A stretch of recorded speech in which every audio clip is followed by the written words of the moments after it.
Can you give us your name? Yes, my name is Robert Harper, and I'm from Carson, California. And what kind of instruments do you play?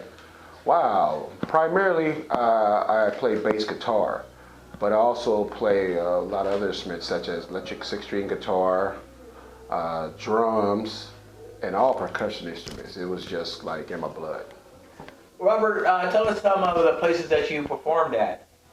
Wow, I performed in Las Vegas. Forgot the name of that place. I think it was the Showboat Casino or something like that. Done stuff out in the middle of the ocean for the U.S. Navy out there on the boat. Keep going. Could you name some of your musical influences? Oh, of course, yes. We start off with Bootsy Collins, Larry Graham, Louis Johnson, of course, Stan the Man, Stanley Clarke, Prince. You know, a lot of people don't know he's a hell of a bass player, man. And the list goes on. We heard that you are in the musical industry. What part of the musical industry music industry influences you? What part of the music industry influences me? That question, wow, I have to reflect back to myself. You know, it was a seed planted in me from birth. You know what I mean? I remember I was young, when I was a baby. Well, I don't remember, but my uncles and people that used to babysit me told me they loved to watch me when my mother went to work, because all he would have to do is give me a bottle and set me in front of the record player. You know? You also have had some high-profile bass instructors in your past. Oh yes, I was blessed to be under the instruction of jazz bassist Bunny Brunel, who we became good friends. He played with Chick Corea and did a lot of things with Stanley Clarke. Louis Johnson, of course, you know, he was showing me some way out thundering licks and some of his techniques. And Oscar Cartea, he was actually my music instructor at Musicians Institute before he went on with Spiral Gyro and doing his solo career thing he's doing now. Wait a minute, Harper. You were on Let's Make a Deal? Yes, I was. I was, the stuff Bootsy gave me. I went as Bootsy Collins, and because I was so stressed, a lot of stress was going on at the time, and I went to have fun, and I actually won. And I won a little money. Played in Vegas before? Yes, I was with a group called, what they call California Executives, back in the early 90s. They were from San Diego. Everybody but me. And it's funny, I used to call that group myself, Bootsy Meets the Temptations, because they were a singing stand-up group, you know what I mean? They were good. And I really liked the way they let me loose and let me do my thing. I'm stepping on all these effect pedals and stuff. They would calm me down when I got too wild, but they had gigs up in Yin Yang. You know, we went all over the place. Las Vegas, Universal City, and I'm running up and down the stairs with my wireless while they're singing. It was a nice experience. Tell me about this music that you call new jazz funk. New jazz funk. That's my stuff. What it is a culmination of jazz and funk combined. I'm into making music that makes you move, bob your head, tap your feet, you know, that kind of thing. And so as I got older, I got into more of the jazz cultivation, and you know, I was raised with the funk, so I said, why not put them together? Excuse me. And that's what I did, and that's what I came up with the new jazz funk. The new jazz is the term new jazz is it's a jazz feeling, but the boundaries are much more broader. So with your new style of music, what do you think about the new musicians coming on the scene today? Wow. My hat's off to every bass player, all musicians, you know, because we're all family. More unity and a lot less this fighting thing I see, you know. Musicians know what I'm talking about. Music is fun. It's supposed to be fun and enjoyable. Remember the first three letters of funk, F-U-N, fun. So I just want everybody to remember that and keep the head ground level and enjoy what you're doing, you know. Express yourself, do your thing, and let me do mine. Robert, tell us what you're doing in the music industry today. Today, I've been in the studio for so long. I'm working on this EP, trying to finish this EP out so we can get it out and everybody have a nice Christmas gift. Um, Besides that, I teach private bass instruction. I actually go to the students' homes and do that. And that's great because my bass is primarily with beginners. And a lot of people don't like dealing with beginners, but I get a joy out of seeing people's face light up once they learn a certain lick or learn how to read a passage. I'm doing that. And this coming January 2012 at the NAMM show, I'm gonna be behind one of my sponsors' booths. It's called a Bag-In loudspeakers, modular sound, and I'm gonna be having a Funky Things giveaway. And if you guys had visited my site, you would see all the T-shirts and memorabilia I designed. I'm gonna be giving away a bunch of that stuff. So come out there and visit us and see me. Say hello. I'm going to take you back a little bit. A funky bassist, Larry Graham, personally played a song just for you. Yes, that was that was recently. I was attending the Bass Player Live convention in Hollywood, California, at the SIR Studios on Sunset, and it was kind of ironic that Larry would call me up out of all people. He's always been one of my biggest influences, like I said earlier, and people were asking him, to play this song, play that song, play this song. We were wearing him out. He got some hell of a songs he composed back in the days. And I asked him to play Pow. And he asked me why I asked him to play that song. And I told him honestly that was the first song that I learned from Mr. Graham when I was 14 years old. And it really touched him. And he asked me to come up on stage and he performed it, him and the drummer, just for me. And I really appreciate that, Mr. Graham. We know your time's very limited. We're glad that you came in the studio. I just got a couple of more questions, Robert. I heard Bootsy Collins personally gave you encouragement and a few gifts.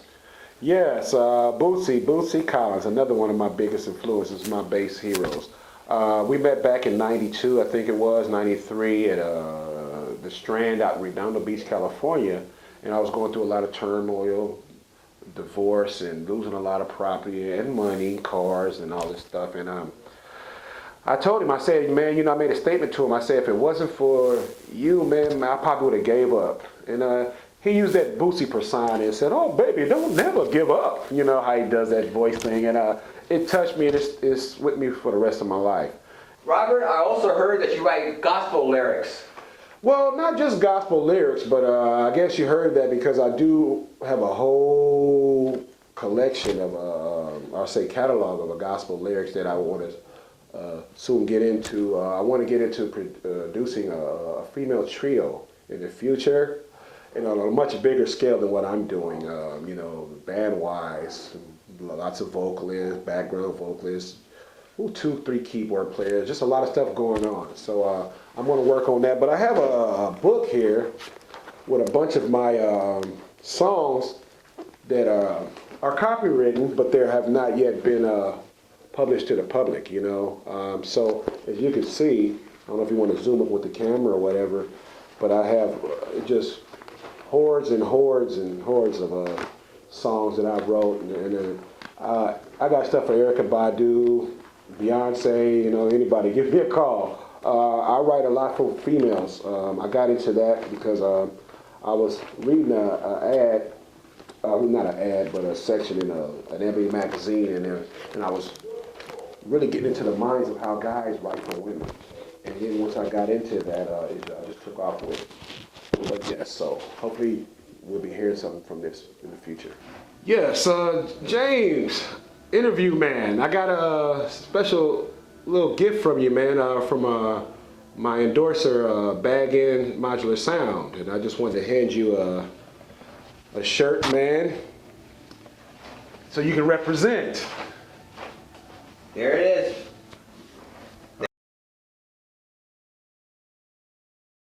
Internet and actually face-to-face introduce myself, and he's a real cool guy. For all the success Bootsy Collins has had, he's a very humble gentleman. And anyway, make a long story short, he mailed me a funk box, as he calls it. And it had all this, there's a Bootsy top hat, the star shades, a bunch of his CDs that you can't even find in the stores, and some pictures. And it was really, it really touched my heart to get something personally from him, you know, not from his manager, nothing from him himself. Yes. Is there anyone you like to thank personally? Yes, a lot of people. Forgive me if I forget and leave you out. But first of all, my sponsors. My biggest sponsor, Bad Yin Modular Sound, who really look after me with the speakers and amplifiers and everything. They got some good equipment, man. Check them out. That's Jim Wishmayer and Tara Sequoia. You know, they're the artist relation people. Jim is the big Jim. He runs the place. And they're really behind me in everything I do. You also have Breezy Ridge Instruments, Mary Faith and Todd Newsom. They've been behind me for years, about over 10 years. They do the John Pierce strings and all kind of sort of things for acoustic guitars and different things. We also got a couple more here, Central Sound Products. Shout out to Mike Griffin from Detroit. He is the inventor of the music cord. It's a high power cord that I plug in the back of my amplifier, and it keeps a lot of noise out and actually drives more power to my amplifier. And I thank him for that, backing on that. And we have Steph Straps. Just a couple more. I have Steph Straps from Canada, a guy by the name of Daniel Paquette. And he gives me these guitar straps, custom made, leather, different colors, any way I want them. And he's been behind me, really good guy, real quiet, peaceful guy, humble with all the success he's having, but he's good. And let me see, who else did I leave out? I forgot, I got one more. Jan Steinborg from Stone Castle Pedal Boards out in Sweden. These are the pedal board. What a pedal board is, it's a case, and I use electronic effects on my bass, and I put the effects in the case, and they stay strapped in there. The top comes off. You lay the case down. You step on the pedals, make your music. Every time you make a gig, you put the top back on, and it's a suitcase. You just roll with it. Very convenient. And I think that's about it with everybody. Oh, I also want to thank, last but not least, my producer, Tim Law, the mighty Tim Law. Great, mighty guitar player, man. You know, he's done a lot of things in the past, and I appreciate him spending his time and effort with me, man, relentlessly. That's about it. Before you head up to your next gig, do you got any final words you want to tell the viewers? Yes, like I stated earlier, I would like to see more peace among us musicians and less this, what would you call it, this headbutting, you know what I mean? Music is made for us all to have a good time, relax, or whatever you're going through, lift you up. So as musicians, it's our duty to bind together for the cause, you know, that we were so truly blessed with. And final words, like Rodney King said, can't we all just get along? Peace.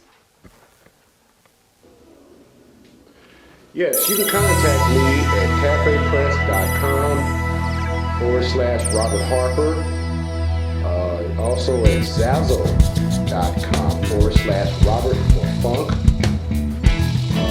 ReverbNation.com /Robert Harper, and hit me up on Facebook,